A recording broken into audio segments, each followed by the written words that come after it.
Shalom pemirsa Live Channel, bertemu kembali bersama saya Pendeta Sahat Sitorus.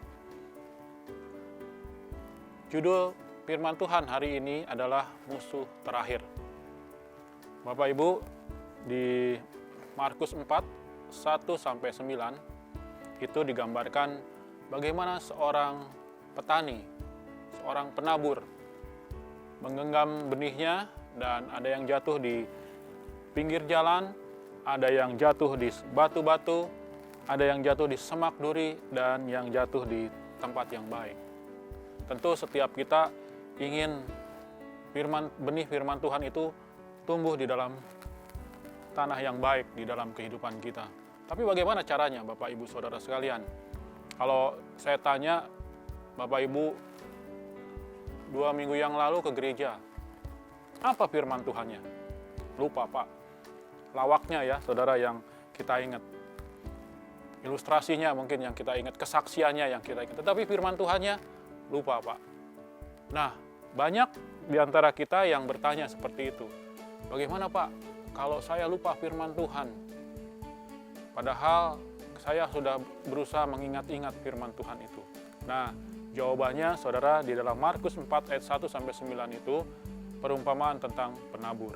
Jadi, bagaimana hati kita ketika mendengarkan firman Tuhan?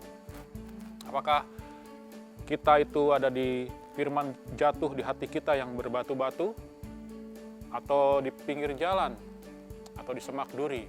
Seharusnya kan yang jatuh di tanah yang baik, maka akan melipat gandakan hasil dari benih itu 30, 60, bahkan 100 kali ganda. Ada juga orang yang mentafsirkan bahwa 30, 60, 100 kali ganda itu tentang berkat. Kalau engkau memberi, maka engkau akan diganti 30, 60, 100 kali ganda. Saya rasa bukan di sini konteksnya Bapak Ibu, tetapi firman Tuhan yang akan kita bahas. Musuh terakhir Bapak Ibu Saudara sekalian, itu seperti Musa ketika dia mau masuk ke tanah perjanjian. Musa mengutus 12 kepala suku masuk di tanah perjanjian melalui sungai Yordan. Dan hasilnya luar biasa. Mereka pulang membawa kabar berita. Mereka lapor tentang pengintaian mereka di tanah Kanaan yang akan mereka duduki. Mereka katakan bahwa lihat, madu susunya berlimpah. Anggurnya, tandannya sampai kami harus pikul 2 orang. Wah, besar-besar saudara ya. Luar biasa hasilnya. Tetapi, kalau udah tetapi itu saudara, kita tahu kan, anti klimaks saudara. Dipuji-puji dulu, anggur, susu, madu, dan hasil tanah di sana luar biasa, ada tetapinya. Tetapi di sana yang menduduki negeri mereka itu orang-orang raksasa. Kami seperti belalang kelihatannya. Jadi 10 dari utusan pemimpin-pemimpin Israel berbicara bahwa mereka adalah belalang di depan bangsa Kanaan. Tetapi Yosua dan Kaleb menenangkan hati mereka. Dan Yosua dan Kaleb katakan, tenang, kita akan menang. Allah yang kita sembah, Allah yang kita puja, sanggup untuk masuk ke tanah yang dijanjikan Tuhan. Wah, luar biasa saudara. Kalau ada masalah, problem di dalam kehidupan kita, ada orang-orang yang seperti Yosua dan Kaleb yang menguatkan hati kita, kita akan tenang dan masuk mengandalkan Tuhan. Sehingga apapun problem, masalah yang kita hadapi, kita akan lalui bersama saudara-saudara seiman yang memberi kekuatan bagi kita sekalian. Jadi, musuh terakhir Bapak Ibu Saudara sekalian, seperti Yosua dan Kaleb, dia menang atas intimidasi yang dilakukan iblis dalam kehidupannya. Seperti orang baru menang tender, dia menang dalam apa yang dilakukannya. Seperti orang yang cintanya diterima oleh pasangannya, luar biasa ya. Dia akan bersorak-sorai. Seperti orang yang lulus ujian, dia akan bersukacita atasnya. Baik Bapak Ibu Saudara sekalian, kita akan masuk lebih dalam tentang firman Tuhan, tentang musuh yang terakhir. Saya akan bacakan bagi Bapak Ibu Saudara, Markus 4 ayat 1-9. Saudara simak dengan baik. Perumpamaan tentang seorang penabur. Pada suatu kali, Yesus mulai pula mengajar di tepi danau. Maka datanglah orang-orang banyak yang sangat besar jumlahnya mengurungi dia, sehingga ia naik ke sebuah perahu dan sedang berlabuh, lalu duduk di situ, sedang semua orang banyak di darat di tepi danau. Ia mengajar banyak hal dalam perumpamaan kepada mereka. Dalam ajarannya ia berkata kepada mereka, "Dengarkan, adalah seorang penabur keluar untuk menabur. Pada waktu ia menabur, sebagian benih itu jatuh di pinggir jalan. Lalu datanglah burung dan memakan sampai habis. Sebagian jatuh di tanah yang berbatu-batu, yang tidak banyak tanahnya, lalu benih itu pun segera tumbuh. Karena tanahnya tipis, tetapi sesudah matahari terbit, layulah ia dan menjadi kering karena tidak berakar. Sebagian lagi jatuh di tanah semak duri, lalu semakin besarlah semak itu dan menghimpit sampai mati sehingga ia tidak berbuah. Dan sebagian jatuh di tanah yang baik, ia tumbuh dengan subur dan berbuah hasilnya, ada yang 30 kali lipat, ada yang 60 kali lipat, dan yang 100 kali lipat." Dan katanya, "Siapa mempunyai telinga, hendaklah ia mendengar." Ayat 9 dikatakan, dan katanya, "Siapa mempunyai telinga, hendaklah ia mendengar." Mendengar, dalam bahasa aslinya, akuo, ya, artinya adalah mengerti, memahami, mendengar dengan efektif sampai dia dapat menyelesaikannya atau mengerjakannya. Jadi mendengar dengan efektif dan dapat mengerjakannya. Itu yang dimaksud mendengar di dalam Markus 4 ayat 9 hari ini. Bapak, Ibu, Saudara sekalian, kalau di perumpamaan hari ini, ada yang di tanah berbatu, di pinggir jalan, sudah jelas ya, itu adalah tidak kita hendaki dalam kehidupan kita. Tetapi masalahnya adalah musuh terakhir itu yang ada di ayat 18 dan 19. Dikatakan, dan yang lain ialah ditaburkan di tengah semak duri. Itulah yang mendengar firman itu. Lalu kekhawatiran dunia, tipu daya kekayaan, dan keinginan-keinginan hal lain masuk menghimpit firman itu, sehingga tidak berbuah. Mengapa mereka tidak berbuah? Padahal sudah tumbuh. Padahal sudah berkembang dengan baik, itu tanaman. Karena ada dua hal, kekhawatiran dunia, tipu daya kekayaan, atau mamon, ya, keinginan-keinginan hal yang lain, dan himpitan hidup. Kita akan bahas satu persatu. Kekhawatiran.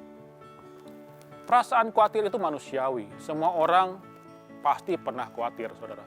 Tapi yang tidak wajar adalah kekhawatiran yang sampai dia kehilangan sukacita di dalam Tuhan. Itu yang tidak boleh dalam hidup kita. Justru bahaya kalau kita tidak pernah khawatir. Kalau kita tidak pernah mengalami khawatir, kita orang dicap sebagai orang yang ceroboh, atau nekat, atau tidak berpikir panjang.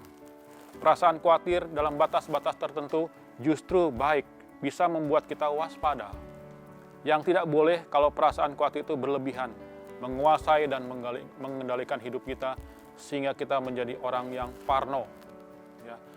Segala sesuatu takut untuk melakukan, tidak berani mencoba. Oleh karena itu, saudara, kuatkan dan teguhkan hati kita untuk kita tidak khawatir yang berlebih. Ayat 7 katakan, himpitan itu mencekik. Jadi, belukar itu mencekik tanaman yang sudah tumbuh itu. Kekhawatiran dunia ini menghimpit, membuat hati kita galau, hati kita mati harapan. Setiap orang punya masalah sendiri-sendiri. Ada yang intensitasnya berat, ada yang intensitasnya ringan.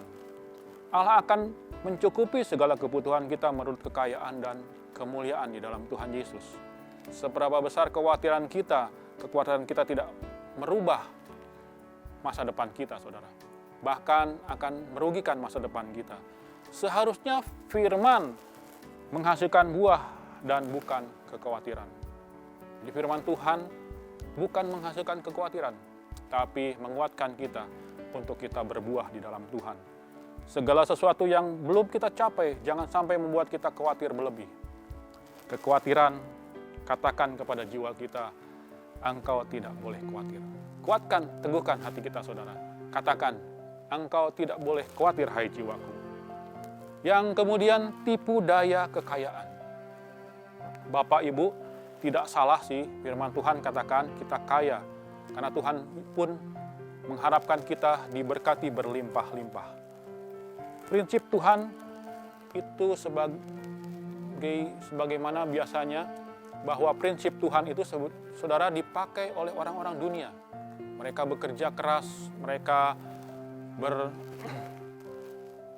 berkarya, saudara, mereka punya inisiatif, mereka punya motivasi yang baik. Apalagi di zaman-zaman modern seperti sekarang ini, saudara. Kalau motivasi kita salah, kalau kita tidak punya kreasi, maka kita habis. Saudara, dulu ada handphone namanya Nokia. Sekarang ada yang pegang Nokia, padahal dulu booming ya, saudara. Kenapa, saudara? Karena kreativitasnya kurang, dikalahkan oleh Android. Android pun mungkin, saudara, akan menjadi sejarah kalau dia tidak berinovasi. Oleh karena itu, Bapak Ibu Saudara sekalian, orang dunia sudah menerapkan segala firman Tuhan.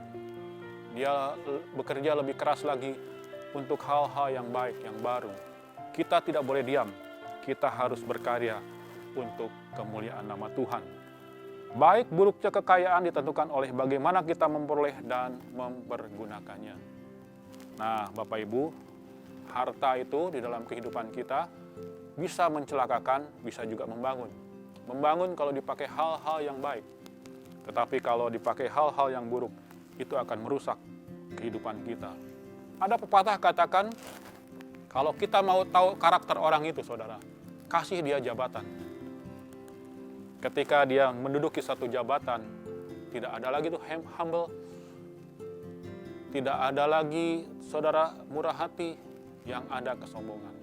Itu adalah sifat dia. Waktu tidak ada di dalam jabatan, dia bisa berkamuflase, dia bisa bersandiwara, menutup segala sesuatu. Tetapi ketika dia berkuasa, dia akan keluar aslinya. Demikian juga kekayaan, saudara. Dengan apa kita pergunakan kekayaan kita yang diberikan Tuhan dalam kehidupan kita, itu tergantung dari isi hidup kita. Kita mau memuliakan nama Tuhan, atau kita hanya menghambur-hamburkan untuk kepentingan sendiri. Juga bagaimana kita memperlakukan harta duniawi dibanding hal-hal yang berhubungan dengan iman. Jadi saudara, kaya tidak salah. Yang kaya kalau kita mau kaya, tetapi kemampuan kita tidak bisa. Ternyata kekayaan itu tipu daya, saudara, menurut firman Tuhan. Bahkan di dalam Lukas 16 ayat 9 dikatakan, ikatlah persahabatan dengan menggunakan mamon yang tidak jujur. Mamon itu, harta kekayaan itu tidak jujur, saudara. Kalau kita jadikan dia budak, maka dia akan nurut kepada kita. Kalau kita jadikan dia hanya alat pembayaran dan menyimpan harta jerih payah kita, saudara, untuk dipergunakan yang perlu dalam kehidupan kita, primer ya, sandang, pangan, dan lain-lain, itu akan nurut sama kita. Harta itu tidak akan ngelunjak. Tetapi kalau kita jadikan dia tuan, dia akan menjajah kita, saudara. Kita tidak punya waktu lagi untuk keluarga, kita lembur, kita habiskan waktu untuk bekerja, kita lupa ibadah, baca firman Tuhan, bersekutu bersama orang-orang yang kita kasihi. Maka, saudara, dikatakan mamon itu tidak jujur. Dalam tidak jujurnya dalam hal kita memandangnya. Kalau dia memandang sebagai budak dalam kehidupan kita, kita akan menang. Dan dia akan menjadi berkat. Tetapi kalau dijadikan tuan dalam kehidupan kita, maka dia akan menjajah kita. Bahkan kita akan terseret. Lihat, saudara, yang korupsi, yang ketangkap KPK, mereka orang-orang miskin atau orang-orang kaya? Orang-orang yang kaya, bahkan super kaya ya, saudara. Mereka terjerat menjadikan harta adalah tuan bagi mereka, sehingga lupa untuk dia bersyukur atas semua yang didapatnya. Kerja keras, lupa waktu, lupa keluarga, quality time dalam kehidupan dia. Nah, saudara, kalau kita mengagung-agungkan harta kekayaan, karena dikatakan tipu daya kekayaan yang membuat kita terjepit, itu sangat bodoh.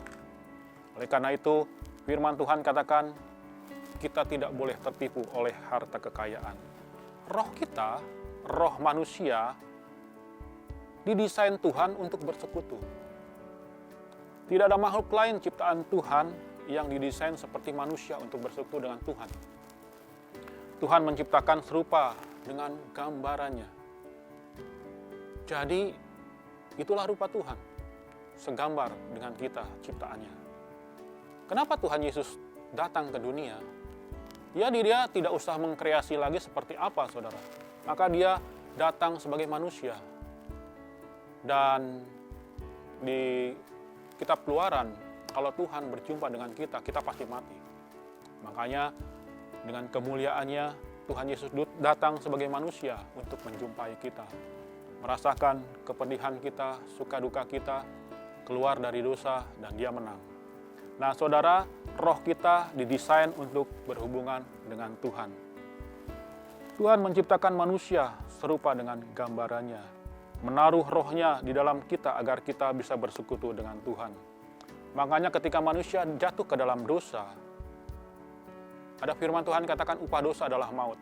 Ketika manusia jatuh ke dalam dosa, kita putus hubungan bersama Tuhan. Dan manusia berusaha kembali untuk menjangkau Allah. Usaha manusia itu, usaha manusia itu adalah agama. Agama adalah usaha manusia menjangkau Allah. Dengan berbagai cara, saudara. Itulah usaha manusia. Tetapi kekristenan, Kristus datang, Tuhan datang menjumpai manusia. Dia memberikan nyawanya untuk kita, untuk keampunan dosa-dosa kita. Betapa berharganya, saudara, kalau saudara tidak menerima Tuhan Yesus sebagai Tuhan dan Juru Selamat, sangat rugi. Waktu manusia tidak terkoneksi lagi dengan Tuhan, maka kematian yang ada dalam kehidupan kita, bukan kehidupan. Makanya manusia didesain untuk bersekutu dengan Tuhan. Ketika kita bersekutu dengan Tuhan, kita terkonek dengan Tuhan, maka dia akan menyatakan kemuliaannya, rencananya dalam hidup kita. Ketika kita menginginkan kekayaan lebih, maka kita bisa berlaku curang. Itulah manusia, saudara. Keinginan besar, tapi kemampuan sedikit. Makanya dia berlaku curang, berlaku licik. 1 Timotius 6 ayat 10 katakan, karena akar segala kejahatan adalah cinta uang. Sebab oleh memburu uanglah beberapa orang telah menyimpang dari iman dan menyiksa diri dengan berbagai-bagai duka. Ketika emosi memperkaya diri itu ada dalam kehidupan kita, justru kita tidak pernah kaya, melainkan kita akan mati terhadap kebenaran. Dan tidak bisa menikmati. Akan selalu serakah dan tidak bisa bersyukur. Akhirnya firman Tuhan dihimpit dan tidak berguna lagi bagi orang tersebut. Demikian Bapak Ibu, kita harus maju di dalam Tuhan, jangan sampai harta kekayaan dan kekhawatiran dunia ini menghimpit kita sehingga firman Tuhan mati dalam hidup kita. Tetapi biarlah kita menjadi berkat untuk kemuliaan nama Tuhan. Firman itu tumbuh, bahkan berbuah 30, 60, 100. Setelah mendengar apa yang saya sampaikan tadi, Bapak Ibu Saudara sekalian, maka kesimpulannya adalah sebagai berikut. Kristen dikenal di Antioquia, yaitu hidup sebagai orang-orang yang aneh menurut dunia, saudara. Dia tidak melakukan dosa, ditampar pipi kiri, diberi pipi kanan, dan tidak mempunyai kepahitan dan lain-lain, saudara.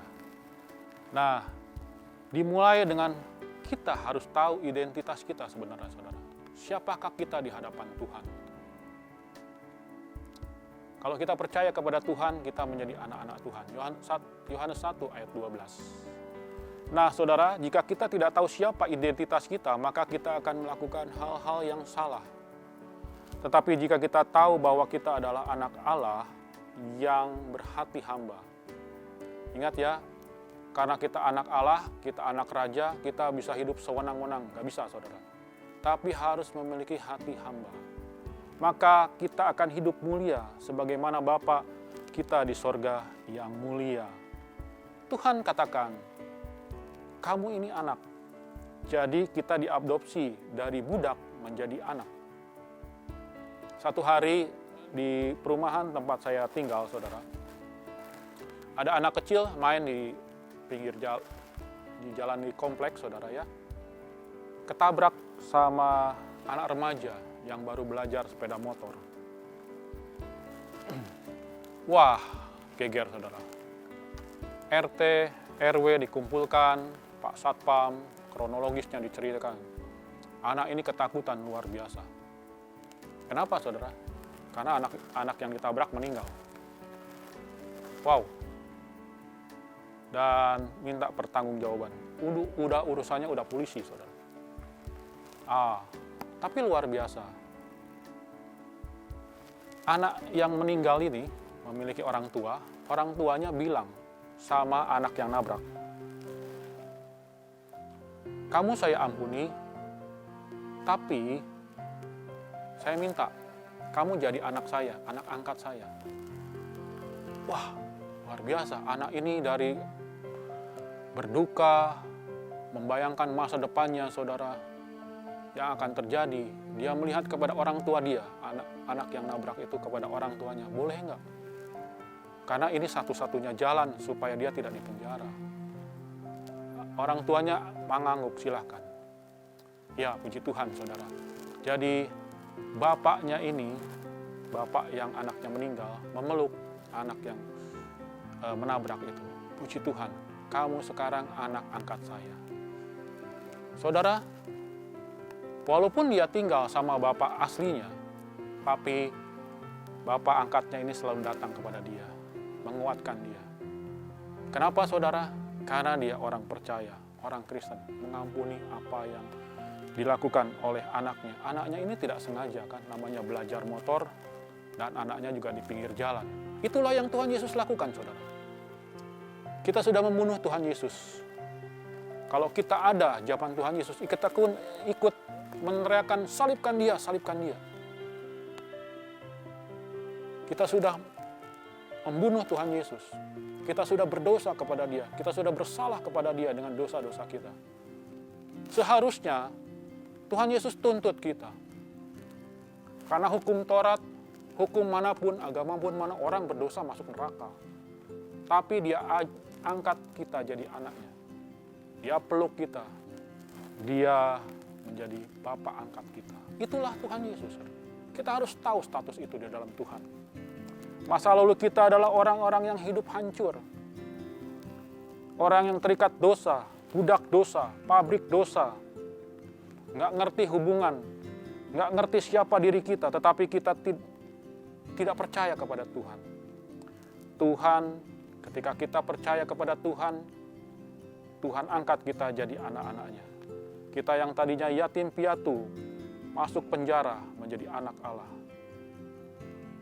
Kita anak bungsunya, Tuhan Yesus kakak sulung kita. Kita dikatakan kamu adalah anak, bukan lagi hamba. Kamu anak, kamu ahli waris. Seperti anak yang tadi, saudara, yang nabrak tadi. Harta bapaknya juga milik harta dia. Jika kita khawatir, saudara, maka kita sebetulnya tidak mempercayai bapak kita. Kalau kita khawatir dalam kehidupan kita yang menghimpit, yang mematikan firman Tuhan di dalam kehidupan kita, maka kita sebetulnya sedang mensangsikan kemampuan Bapak kita. Bapak kita, saudara, Allah pencipta langit, bumi, laut, dan segala isinya. Jagat raya, sorga, bumi, alam semesta, semua adalah milik Tuhan. Karena Dia yang menciptakan. Dia sanggup memenuhi segala keperluan kita. Dia sanggup menjadikan kita apa yang Tuhan inginkan di dalam kehidupan kita. Tidak usah khawatir, saudara. karena kekhawatiran akan menghimpit hidup kita. Kekhawatiran akan mempansung potensi dalam hidup kita. Jika kita tidak mengerti konsep ini, maka Tuhan sedang sedih kepada kita. Karena apapun yang terjadi dalam hidup anak, pasti Bapa bertanggung jawab. Tapi ada syaratnya, saudara. Syaratnya kita harus senantiasa mengucap syukur dalam segala hal. Mengucap syukur adalah kekuatan. Mengucap syukur adalah power yang diberikan hidup kita untuk kita menerima kasih karunia Tuhan. Ketika orang lapar, murid-murid datang kepada Tuhan. Tuhan, dengan apa kita beri makan mereka? Tempat jauh, tempat sunyi, sudah malam. Tuhan Yesus katakan, ada berapa yang kamu punya? 2 ikan dan 5 roti, bawa kepadaku. Tuhan Yesus mengucap syukur dengan 2 ikan dan 5 roti. Dan hasilnya 5.000 orang bisa makan, laki-laki. Dan belum wanita. Dan ada sisanya 12 bakul. Saudara, ada kekuatan mengucap syukur di dalam kehidupan kita. Oleh karena itu, Tuhan Yesus katakan, sesudah mengambil cawan, ia mengucap syukur atasnya, lalu membagi-bagikan perjamuan itu. Tuhan Yesus memberkati kita semua. Mari kita berdoa. Tuhan Yesus, terima kasih buat firman yang menegur kami, Tuhan, untuk kami tidak khawatir. Karena kemenangan sudah di depan kami, Tuhan. Ada kekhawatiran dan hal-hal duniawi yang menghalangi kami. Tuhan, mampukan kami untuk kami keluar sebagai pemenang dan melewati segala gangguan dan segala keinginan duniawi kami, Tuhan. Terima kasih Bapa, di dalam nama Tuhan Yesus kami naikkan syukur dan doa kami. Amin. Tuhan memberkati.